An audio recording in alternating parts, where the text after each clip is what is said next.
دلوقتي هنشوف بعض الطرق المختلفة في هاكينج الويب ابليكيشنز. الطريقة اللي هنشوفها دلوقتي هي طريقة فعلا بسيطة، انما لو فكرت فيها هتلاقي ان ممكن يساء استغلالها لأقصى الحدود. في تولز بتنزل او ادزون بتنزل في الفايرفوكس اسمها تمبر داتا.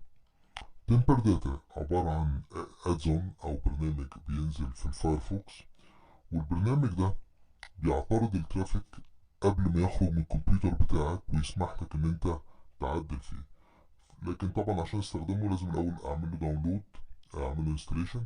فلو رحنا في الفايرفوكس وكتبنا فايرفوكس والتولز تمبر داتا، اوكي، فهتلاقي الادزون بتاعت التمبر داتا مجرد بتدوس عليها وبتعمل لها اد الفايرفوكس.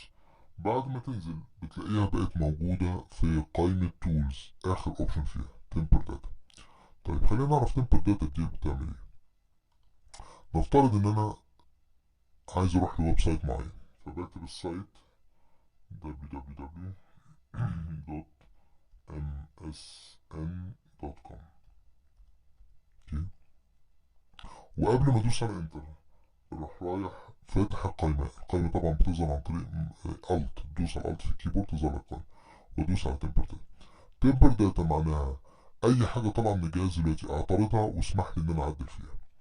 فبندوس على ستارت تمبر فيبتدي يعترض، ولو دوست دلوقتي على انتر هيجي البيانات تطلع، او الريكوست ده يروح للموقع بتاع مايكروسوفت او MSN، يروح معترض هنا يقول لي في ريكوست طالع من عندك تحب اعترضه لك، اقول له اه تمبر، فيديني ريكوست ويسمح لي ان انا اعدل فيه. فبدل MSN مثلا ممكن اكتب ياهو فيروح لياهو. طيب ده يفيد في ايه؟ يعني اوكي، الفكرة واضحة لكن يفيد في ايه؟ خلينا نشوف مثال ويشرح لكم انا اقصد ايه من غير ما يعني نطيل في الشرح. يعني انا هروح في هاكز السايت، طبعا احنا اتكلمنا على الويب سايت ده فور تيستنج، وهروح في البيزك سيناريو او في البيزك ميشن، وهختار السيناريو ده اللي هو بيزك 4. بيزك 4 ده عبارة عن ان في صفحة انترنت، والصفحة دي لو انت دوست على سبميت الباسورد يروح للايميل، يعني الموقع ده له باسورد، والادمن بتاعه حاطط خاصية معينة انه لو نسي الباسورد يدوس على سبميت فالباسورد يروح له على الايميل.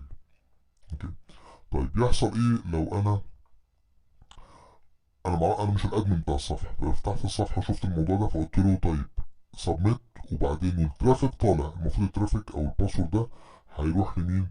للادمنستريتور الحقيقي. لا انا هعترضه وهعدل فيه. فقبل ما اشغله زي ما اتفقنا نفتح التمبل داتا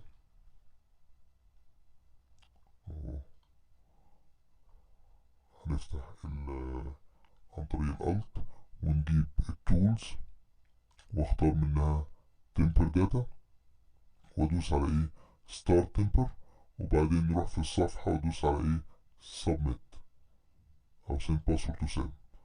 فيقول لي في ترافيك طالع عايزني اعترضه لك، اقول له اعترضه لي.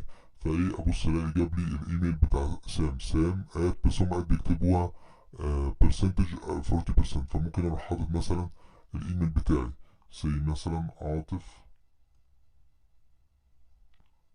برسنتج 40، دي مكان الات برسنتج 40 hotmail.com. طبعا مش ده الباسورد بتاعي بس كبروف اوف كونسبت. يعني كده انا عملت عملت اعادة توجيه وراح دايس على اوكي.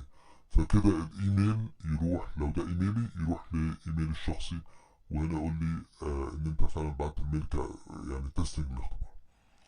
يبقى التمبر داتا بتعترض البيانات وتسمح لك ان انت تعدل فيها قبل ما تخرج من الجهاز بتاعك. طب ايه تاني ممكن اوظفه؟ خلينا نديكم مثال. نفترض انه رحنا احنا الموقع الهوت ميل. طبعا المشكلة دي كانت موجودة في الهوت ميل لفترة لكن اتحلت، يعني حطوا باتش ليها، لكن موجودة في مواقع تانية كتير. ان انت رحت الهوت ميل وقلت لهم انا I forgot my password.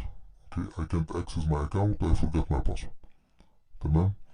طيب انت طبعا مش فورجيت الباسورد ولا حاجه، انت هدفك انك تحصل على الباسورد بتاع حد، وتقول له والله فورجيت ماي باسورد، وتعمل نكست. حاول تدخل لي الاكونت بتاعك، هتدخل الاكونت او الايميل بتاعك. طبعا مش هدخل الايميل بتاعك، هدخل الايميل بتاع الشخص اللي انت عايز تخترق او عايز تجيب الباسورد بتاعه. طبعا ازاي لو انا نسيت الباسورد، ازاي الهوت ميل بيتعامل معايا؟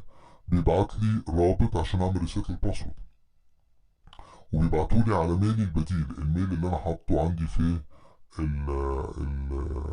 الكمبيوتر بتاعي، او لما عملت الاكونت على الهوت ميل عملت ميل بديل عشان لما انساه يبعت لي الريسيت على الميل ده. فممكن ان انا امشي الخطوات كلها لغايه الخطوه بتاعه ريسيت الايميل، وبدل ما ادوس على سبميت او قبل ما ادوس على سبميت اقول له شغل التمبر داتا.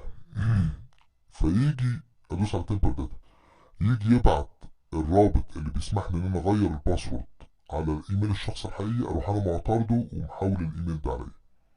ده كفكره. صحيح الهوت ميل زي ما بقول لكم قعدت فتره طويله فيها المشكله دي، لكن دلوقتي اتحلت. لكن مواقع كتير فيها نفس الموضوع ده.